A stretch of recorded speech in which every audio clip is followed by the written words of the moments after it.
we made it.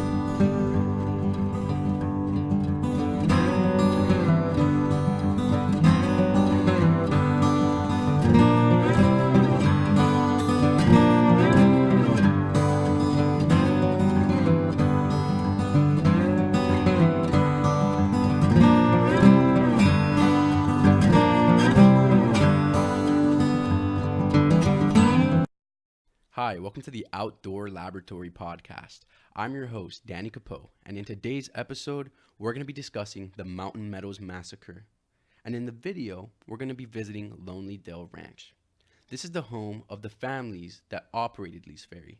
At this site, they had to grow their own food and be self-sufficient. There's an irrigated orchard and a farming area. And this shaded area is a great place to go back in time and learn about some history. Today's topic isn't the best part of history, guys. It's actually quite sad. So let's begin. In March of 1864, Mormon pioneer Jacob Hamblin rafted across the Paria and made the first successful crossing of the Colorado. This site would later become known as Lee's Ferry. The lands that these pioneers wanted to move were viewed as unsettled, although natives already occupied this land. And basically, the natives wanted to combat this. These are invaders going into their land, so native Paiute tribes started raiding Mormon settlements. And Mormons posted guards at this crossing in the winter of 1869 and 1870 to respond to their invasions. But John D. Lee was anointed by Brigham Young to lead the establishment of this Mormon ferry site.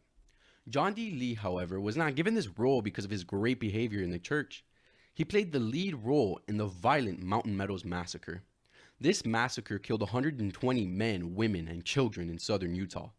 The tragedy in the Mountain Meadows on September 11th in 1857 murdered these immigrants coming from Arkansas. In 1857, the federal government and Mormon church were starting to show signs of heavy conflict. The Mormons set up a territorial army known as the Navajo Legion in order to protect the religion from the U.S. government. President James Buchanan sent an army to Utah due to this rebellious behavior. During this time, families from Arkansas started to head to Southern California. They were members of this party that were believed to be part of the lynching of Joseph Smith and the killing of Parley Pratt, both prominent members in the Mormon community. John D. Lee believed these accusations, and on the days leading up to the massacre, the cities held speeches and rallies to form against the party of Arkansas immigrants. On September 7th, shots rang out at the Mountain Meadows, and over the next 3 days, Mormons totaling about 100 men arrived at the battle scene. On September 11th, Major John Higbee, John D. Lee, and William Bateman devised a plan where Lee and Bateman were to act as decoys with a white flag. The emigrants agreed to the terms of Lee, where they were to give up their arms, wagons, and cattle in agreement for safe passage. A Mormon guard was put next to each emigrant man, and wagons of women and children were loaded. These guards were ordered to march these emigrants and were given an order to do their duty, and promptly killed the men that they were marching beside. No survivor of the massacre was over 7 years old. Women and children were killed. Mormon officials worked to shift the blame to Native Americans, and John D. Lee created a fictitious account of the affair, making it seem that the killing was done solely by natives. Now, if natives didn't have a bad taste in the mouths of Europeans, now I don't know what now. This caused so much conflict, but it wasn't able to get solved right away. Because Congress did order an inquiry of the events that took place during the massacre, but by 1860, we all know what happened, the Civil War. The Civil War made investigations stop. But after the Civil War, a renewed interest in the Mountain Meadows Massacre happened around the 1870s. This came due to a confession of a former LDS bishop, Philip Klingensmith, on April 10, 1871, who gave a detailed account of the massacre. Due to the fact that Mormons controlled the Utah judicial system, no prosecutions were filed. Congress wrote out the Poland Act, which restricted the authority of Mormon-controlled courts and open juries to Mormon and non-Mormon citizens. Because of this, arrest warrants of 9 men were filed.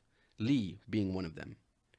While Lee was away working at the ferry, he was used as a scapegoat for the Mountain Meadows Massacre. Although there were multiple Mormon officials responsible for this massacre, Lee was the only one that had to face the firing squad. In the video, we're visiting, like I said before, Lonely Dell Ranch, which is where these families would have lived. And when I visit this place, it makes me reflect on this massacre, makes me reflect on the consequences that came out of this massacre for the reputation of Native Americans, makes me think of the character of those who settled this region, you know? Not of the natives, but those Europeans who thought that they were entitled to this land. It gave me a glimpse into the character of the Western settler. Maybe not the Western settler who was not a Mormon, but the Mormons of this time were in charge of this Utah region. And it kind of, visiting this place gave you the opportunity to connect the landscape to this event and this history. Even though it didn't happen at Lonely Dell Ranch or in Lee's Ferry, it is a place that you can connect to the people involved in this. And it was a great place to visit, and I highly recommend it. Hopefully you can stop by and experience it for yourself. Maybe you can grab a fruit from the orchard. I hope you have a great day.